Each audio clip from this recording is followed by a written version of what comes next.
Hey guys. Okay, so don't laugh at me. But I'm in bed and I had I was thinking about, okay, that's better. I needed something to prop up my little notebook. I have this little journal thing here that I got at a show that I went to. I love going to these company sponsored stuff because you get all these free gifts. Anyway, I I was talking to one of my fellow profit takers, and I was talking to him about some of the people in this group who are looking to get more training.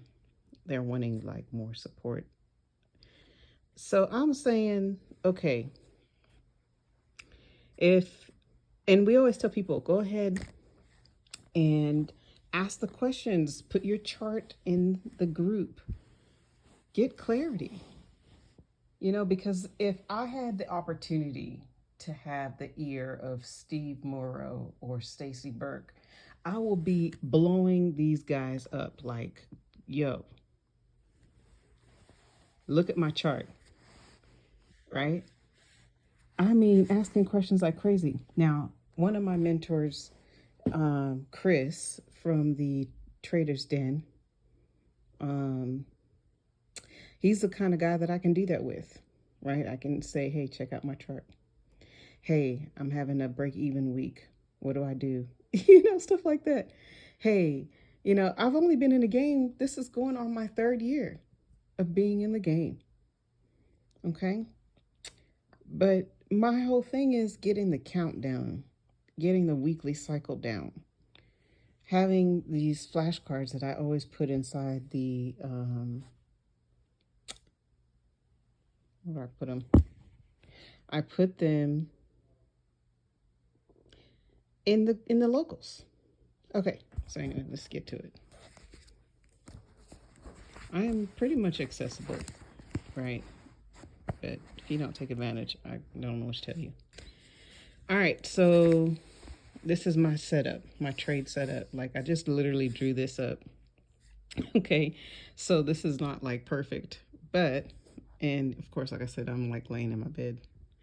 All right, so I did my W because this is my low setup, and this is Monday, Tuesday, Wednesday, Thursday, Friday. So from the previous week prices came down, formed a new peak. So I marked this as a new peak low. So Tuesday is really my trade. Like this is my trade, right? This is what I want. I want that first day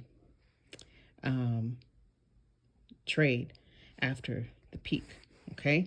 So what happens on day two? Day two, you get a peak formation high. Peak still, it's day two after the peak. Okay. So what happens typically on day two? Prices go up to the high. So this is representing the high. And I kind of did a little lump 1, 2, 3, because this is also a day that could be a range day. So prices get up to the high and then nothing happens. It just range. Can you trade that? Absolutely you can. You probably have to go on a 1 minute or 5 minute chart. Okay, so then what happens? Day three.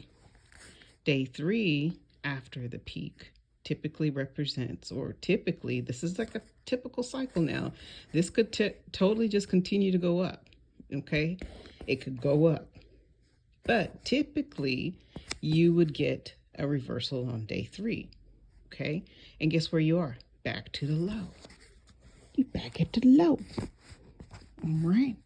So now you're at the low, and this is a W. Sorry, I have a lamp in here. Now it's a W. It's Thursday. So Friday's the trade day, right? Then Friday's the other day, the other trade that I'm looking for, because Wednesday, Thursday, we were dropping. Okay. Sorry if this is not trying to do a training. But sometimes you just, and this is, guys, I don't know, this is just what I do. Like I will sit here or I'll look at a chart. I'm trying to memorize these charts. I'm trying to see this in real time. I'm sorry this is janky, but this is what I'm saying. Okay. So Thursday comes, it's the third day, it's 3 days after the peak. which happened on Monday, and prices come all the way down to the low. So Friday, you're expecting this to hit the low again, and of course it's higher than that low from Monday, so you are expecting for this reset to the low. Sometimes it could come a little darn near closer to Monday's low. Sometimes it doesn't. It just kind of hovers over here and prints you up this W, which could also psych you out and print see this little two little dots there. I see that sometimes where it looks like it's going to do another drop, right? But that's nothing. So you can get psyched out like that in Asia and thinking that you're going to go short. It's happened to me.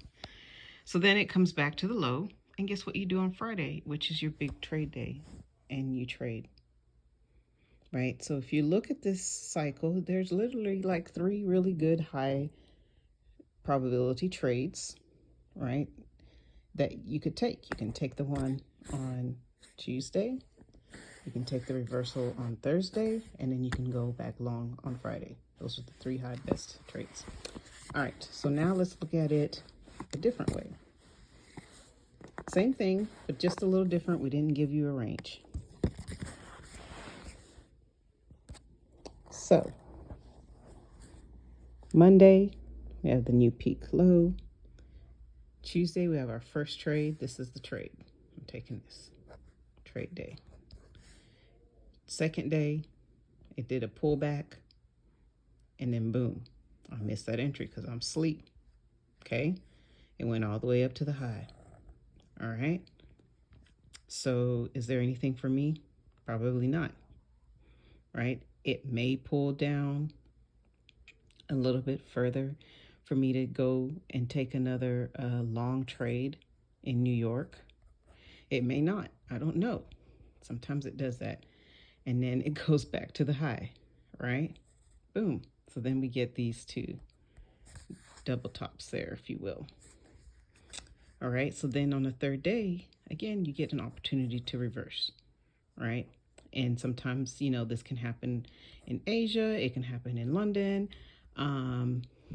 If it's ranging a little bit, it could happen in New York. You get an opportunity to reverse on that third day. So again, it comes back to the low. Okay. Don't know how far it goes down on the reversal, right? And again, like I said, be mindful of that. I don't like to hold those too long. And some days on a Thursday or the third day, you can have an opportunity to go long or short. Sometimes that happens. Okay. And then guess what happens Friday? It goes back to the low, like we said, and then you have your other trade day. So again, you have your new peak, right? Trade day, you have the reversal 3 days after the peak, and then Friday, you have your trade to go long again. What you doing before you go to bed?